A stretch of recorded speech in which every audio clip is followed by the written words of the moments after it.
Ada trauma masa lalu dan ketakutan akan masa depan. Nah itu, tidak bisa di sini saat ini sekarang.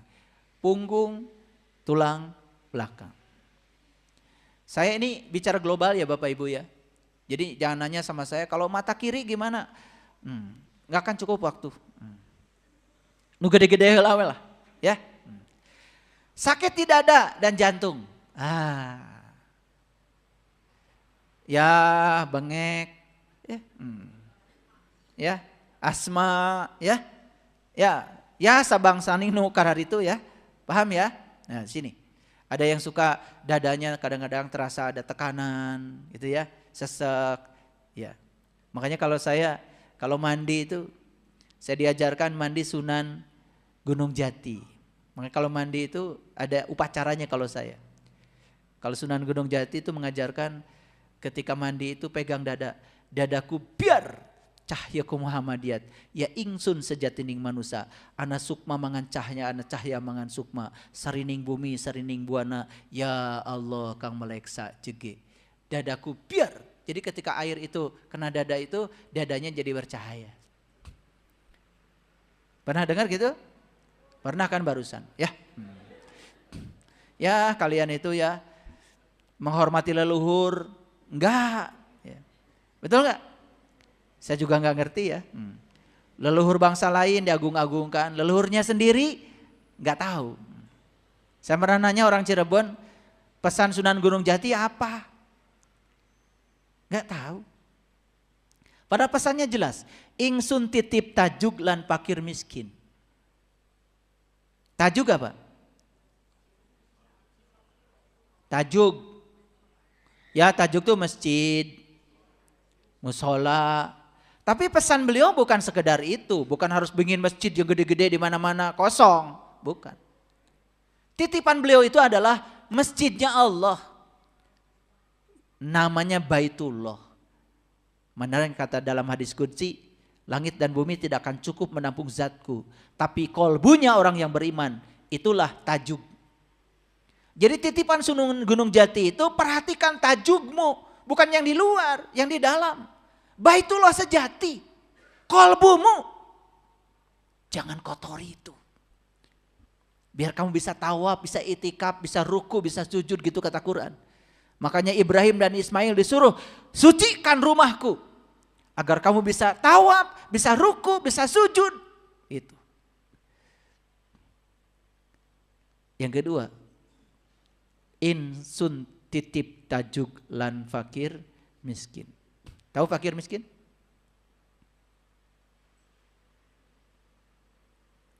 Syariatnya fakir miskin adalah orang yang hidupnya susah. Yes, itu patut kita tolong. Tetapi fakir miskin yang hakikat itu si yatim. Yatim itu adalah jiwa kita yang tidak pernah dilahirkan. Maka di Quran dikatakan ara'aital ladzi yukadzibu biddin, celakalah para pendusta agama. Fazalikal ladzi yad'ul yatim, mereka yang mentelantarkan dirinya sendiri. Salat hanya raganya aja. Yatimnya ditelantarkan. Yatim itu yang tidak beribu, yang tidak berbapak, yang tidak pernah dilahirkan. Yatim itu adalah jiwa kita. Jadi pesannya Sunan Gunung Jati itu adalah ingsun titip tajuk lan fakir miskin. Perhatikan Baitullah yang ada dalam dirimu.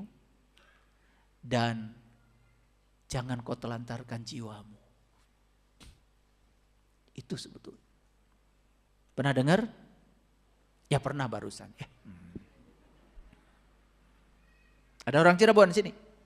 Ada? Ada? Oh, iya, Cirebon. Betul Pak? Pesan Sunan Gunung Jati begitu?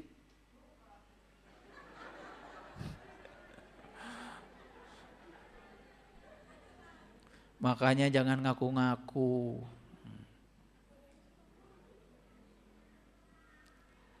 Nah, sakit tidak ada. Pertama, luka emosi dan cinta yang tak terungkapkan. Ini bukan cinta rasa perasaan, bukan. Tapi kekuatan positif. Misalkan, sudah ada sih pikiran, perasaan, pengen memberi, tapi mulai dihitungnya oleh sini nih. Enak aja. Makanya ada riset dari Profesor Kazuo Murakami, rata-rata orang yang mengalami sumbatan jantung, kata Profesor Kazuo Murakami, itu karena kurang sedekah. Alias pedit. Penyakit jantung, langsung kurang sedekah. Itu yang bicara loh, ahli bioteknologi loh dari Jepang. Bukan dari musola. Dari laboratorium bioteknologi loh. Namanya Profesor Kazuo Murakami, ahli genetika terkemuka di dunia. Beliau yang bilang begitu. Bahkan dia mengatakan gen bisa diubah. Dengan apa? Dengan senyuman. Ternyata senyuman itu bisa mengubah gen loh. Makanya kalau disinyalir punya penyakit kanker, itu gennya bisa diubah loh, tidak tetap. Banyak-banyak senyum. Ya, kade ulah seri sorangan.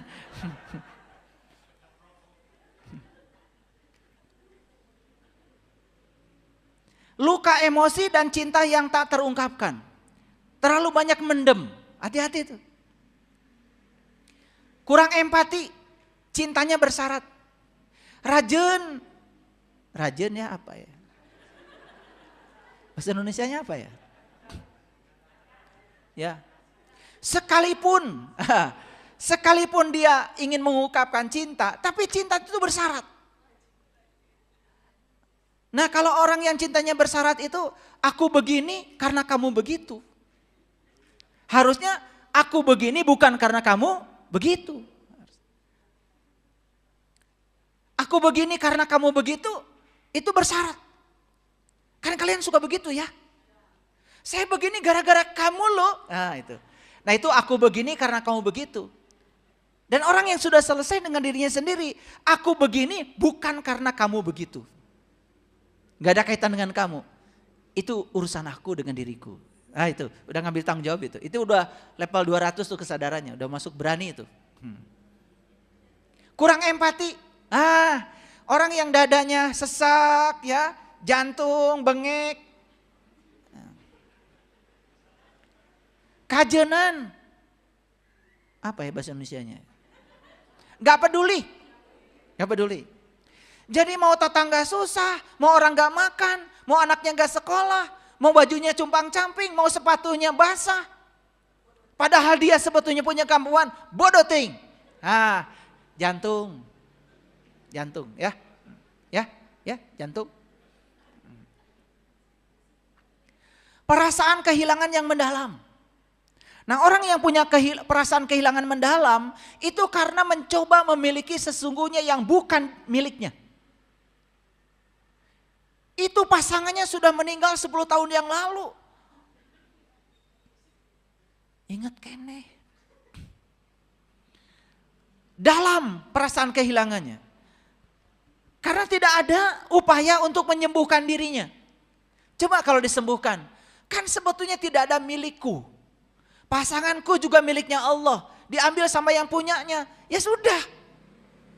Memang haknya. Kan begitu aja kan sebetulnya. Saya bukan berarti tidak berempati pada orang yang meninggal. Bukan berarti. Dia udah meninggal terus mau diapakan?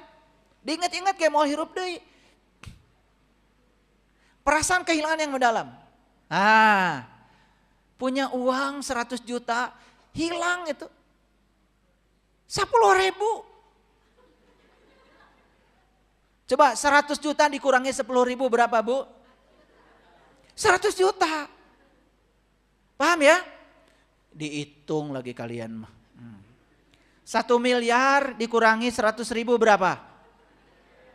Berapa? Ya 1 miliar, ngapain dihitung? 100.000 untuk 1 miliar gak ada rasanya. Makanya yang punya 1 miliar kalian sedekah 100.000. Gak dihitung sedekahnya. Gak kerasa. Tapi yang punya 200.000 sedekah 100.000 itu bagus. Ini 1 miliar duitnya sedekah 100.000. Udah gitu harus diumumkan lagi. Bangetan kalian itu. Jantung itu pasti penyakitnya. Ya. Kurang mencintai diri sendiri. Ngerusak diri. Apa aja dimasukin. Ya. Yang kotor-kotor dimasukin. Makanan dan segala macam masuk ke sini. Maaf ya. Makanya kan orang yang merokok, masalahnya pasti jantung. Kenapa? Saya bukan anti rokok. Justru orang yang merokok itu yang anti rokok kalau menurut saya. Mereka itu coba beli rokok dibakar. Anti rokok kan? Iya kan? Iya, makanya saya tidak usil ya. Silahkan aja. Cuman ada risiko. Ketika kita kurang mencintai diri sendiri, itu jantung. Nah, mencintai diri sendiri kan tentu saja sangat luas ya dimensinya. Menahan beban emosi yang terlalu lama, susah memaafkan. Merasa terputus dengan dunia luar, merasa tidak dicintai, merasa tidak sempurna. Ada perasaan tidak dicintai. Karena orang yang kayak gini, ini orang yang mengalami defisit cinta. Dia tidak bisa mencintai tapi nuntut dicintai terus. Jantung. Jantung, dada, sesek. Makanya yang suka menuntut dicintai itu, ya pasti sesek lah. Terlalu memaksakan cinta. Dia tidak mengungkapkan cinta, tidak mengungkapkan cinta, tidak peduli pada orang lain. Tapi dia lebih senang memaksakan cinta. Mendikte orang lain agar seperti yang dia mau. Bengek. Makanya kalau datang ke rumah saya konsultasi, kenapa Bu? Bengek. Kebaca. Sakit perut dan pencernaan. Wah, ini masalah banyak ini ya. Dianggapnya sepele. Ini bukan urusan fisik, bukan fenomena fisik, ini fenomena spiritual Bapak Ibu. Ketakutan yang tersembunyi di pikiran dan konflik batin. Jadi ketakutan itu berasal dari masa depan. Ya toh? Pikirannya selalu membuat imajinasi tentang penderitaan yang jauh dari kenyataan yang sebenarnya. Tersembunyi di sini. Ada konflik batin. Makanya begitu pikirannya tidak selesai, pasti mah. Betul?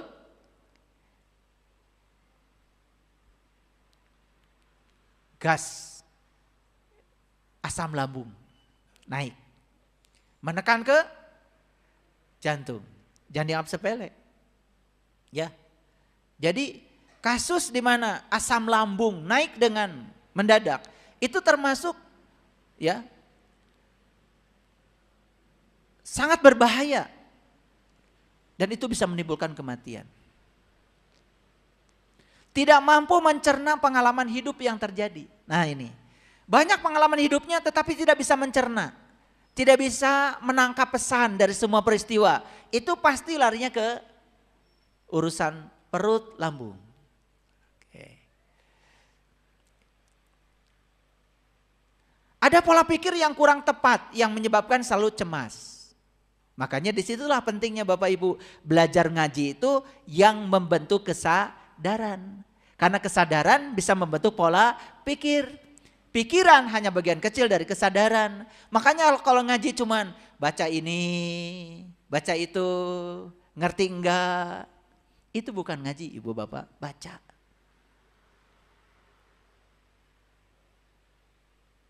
Ngaji itu harus mengubah pola pikir. Karena pola pikir ini adalah sumber penderitaan manusia. Nah, terlalu banyak penolakan terhadap apa yang terjadi, terutama yang tidak diinginkan. Dianggapnya kalau dia menolak itu selesai. Padahal dia akan didatangi dengan yang tidak diinginkan terus menerus. Itu sakit perut dan pencernaan. Ada yang gitu di sini? Sakit kaki dan lutut. Ada yang sakit kaki? Lutut. Kapanggih ayeuna. Pertama orang yang sakit di lutut ya, kaki, lutut ya. Bahasa Inggrisnya tuh leg lock. Ya. Itu ketakutan untuk melangkah maju. Orang yang selalu pesimis. Kalau diajak untuk melakukan perubahan itu takut untuk melangkah. Takut salah, takut itu. Itu. Pasti masalahnya di kaki. Yang kedua ketakutan akan perubahan. Padahal hidup ini kan perubahan Bapak Ibu. Tidak ada yang tidak berubah. Bahkan semua akan berakhir pada saatnya. Tapi takut dengan perubahan, senang di zona nyaman, pasti urusannya kaki. Nggak akan jauh. Ketakutan akan ketidakpastian jalan hidup dan keraguan-raguan. Gitu. Ketakutan akan ketidakpastian jalan hidup. Masih ada keraguan-raguan di sini. Keras kepala dan takut melepaskan kendali. Dan biasanya orang yang sakit di kaki, ya di lutut, keras kepala. Ingin selalu orang lain dalam kendali dia. Dia takut tidak bisa mengendalikan orang lain. Nah, ketakutan tidak mengendalikan orang lain, nyerangnya pasti ke kaki. Takut untuk meninggalkan zona nyaman. Terlalu banyak konflik antara keinginan pribadi dan orang lain. Jadi inginnya begini tapi takut sama orang lain. Takut dibilangin begini, takut dibilangin begitu. Sering berubah dengan apa kata orang tentang dirinya. Kaki. Adanya penyesalan dan rasa bersalah atas keputusan yang telah diambil di masa lalu. Jadi kalau kita pernah mengambil keputusan yang kurang tepat di masa lalu, ya sudah, kan sudah terjadi. Masa lalu tidak bisa diubah. Yang bisa diubah adalah pesan apa yang bisa kita ambil supaya kita tidak berfokus ke situ. Menolak perjalanan hidup yang terjadi. Takut mengambil risiko dan takut jatuh. Ini masalah yang berhubungan dengan kaki dan lutut. Nah, bagaimana kalau sakit seluruh tubuh?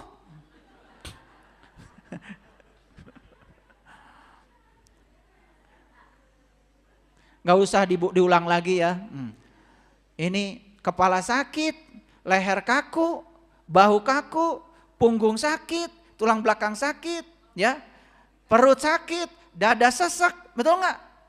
Lutut nyeri, kaki susah melangkah. Waduh, gimana saya menjelaskannya ya? Ini bukan fenomena fisik. Ini semata-mata fenomena spiritual yang sudah bermanifestasi menjadi simptom di fenomena fisik. Jadi kalau sakit seluruh tubuh, jelas. Satu, ketidakseimbangan energi dalam tubuh yang menyeluruh. Wah, ini harus belajar spiritualnya ini dari nol. Bapak Ibu, ya. Harus masuk camp. Ya. Gitu.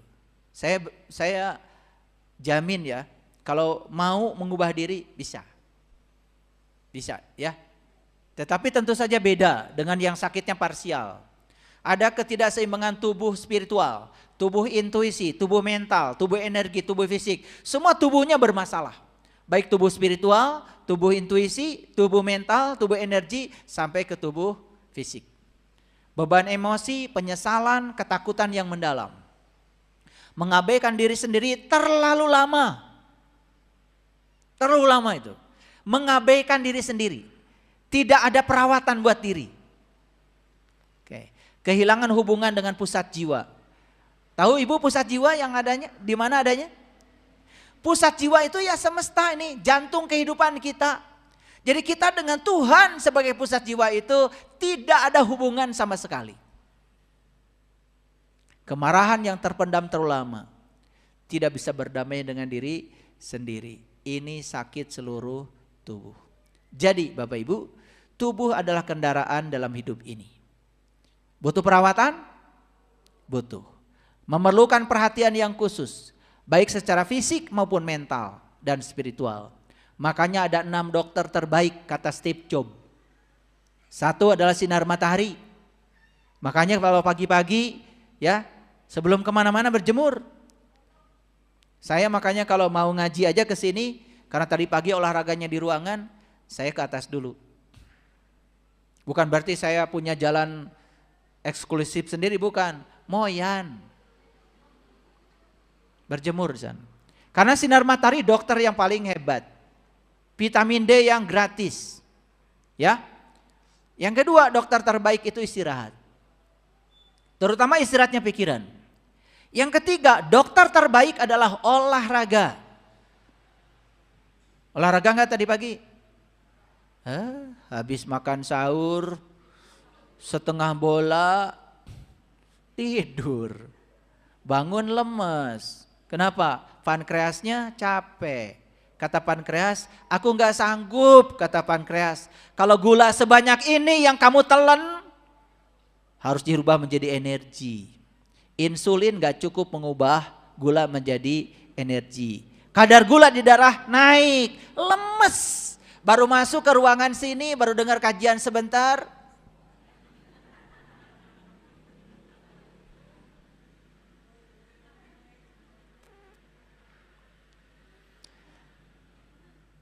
Dokter terbaik yang selanjutnya adalah pola makan.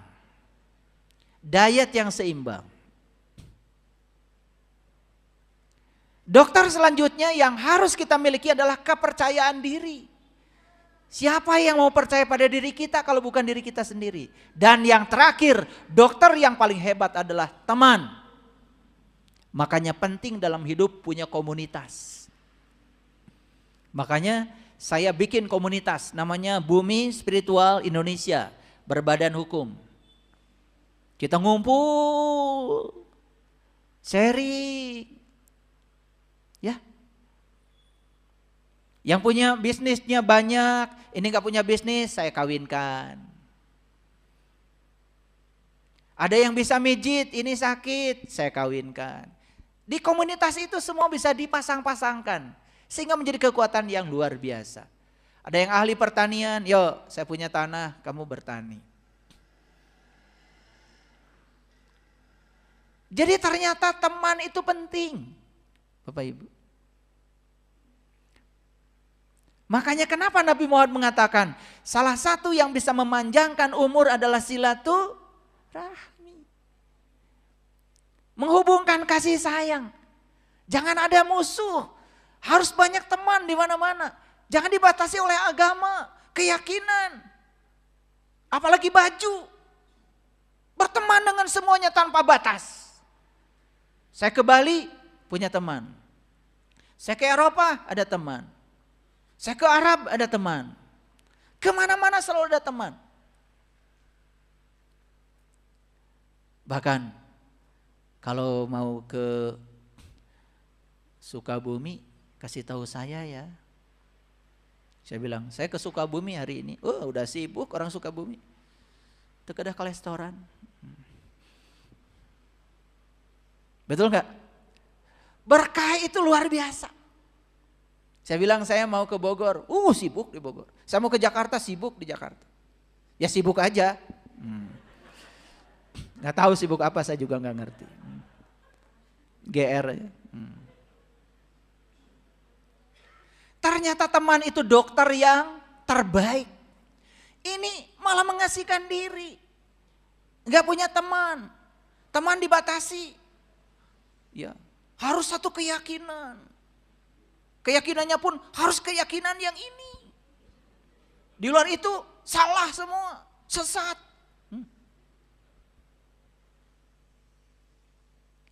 Hadirin, sudah saya jelaskan semuanya mulai sekarang. Dengarkan sinyal-sinyal yang diberikan Tuhan lewat rasa sakit di tubuh. Lalu berikan pada tubuh apa yang kita butuhkan. Tubuh kita adalah salah satu keajaiban dunia. Sayang sekali, UNESCO membuat 7 keajaiban dunia.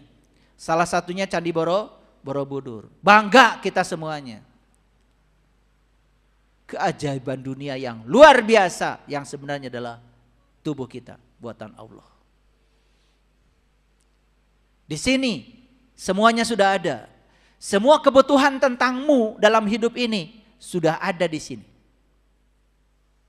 Oleh karena itu, kita harus memperlakukannya dengan rasa hormat dan kasih sayang yang pantas. Makanya kalau orang Hawaii mengajarkan Ho'oponopono. Ho'oponopono itu kalimatnya cuma 4. I'm sorry, please forgive me, thank you, I love you.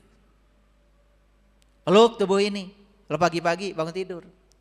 I'm sorry, aku menyesal tidak menggunakan kamu sebagaimana mestinya. Aku menyesal tidak mengurus kamu sebagaimana mestinya. Aku menyesal tidak menggunakan kamu sesuai dengan rencana Allah. Coba, menyesal, isi kata-katanya. Setelah itu kemudian Please forgive me.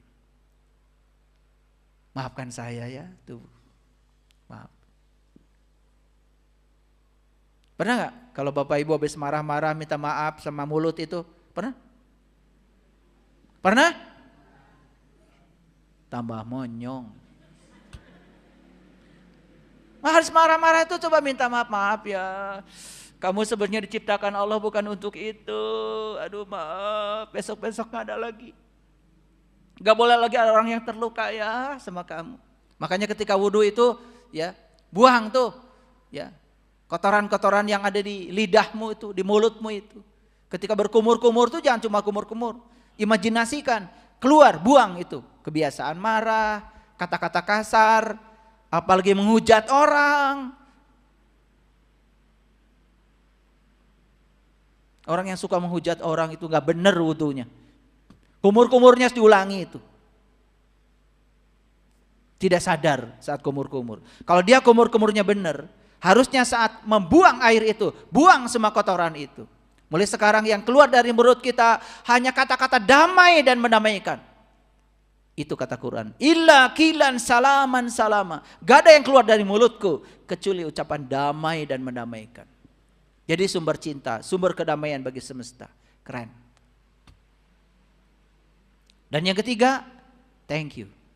Ucapkan terima kasih. Terima kasih kakiku, kamu keren. Bisa mengantarkan saya ke Eropa, ke Arab. Saya bisa mengantarkan saya ke Garut. Pernah gak begitu? Gak ada waktu kalian ya. Nanti sore coba. Besok-besok kok tubuh saya sekarang gak pegal-pegal ya? Karena kita sapa. Dan yang terakhir, I love you. Saya mencintai. Kamu keren.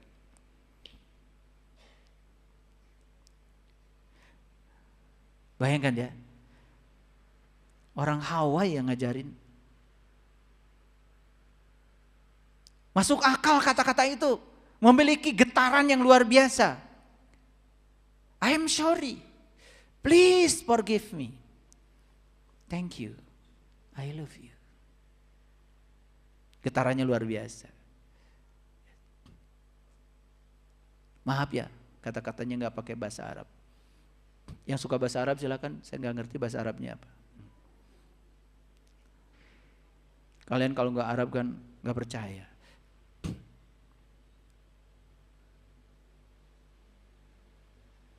Jadi kembali ke judul kita, ya. Apa judulnya? Udah kejauhan ini.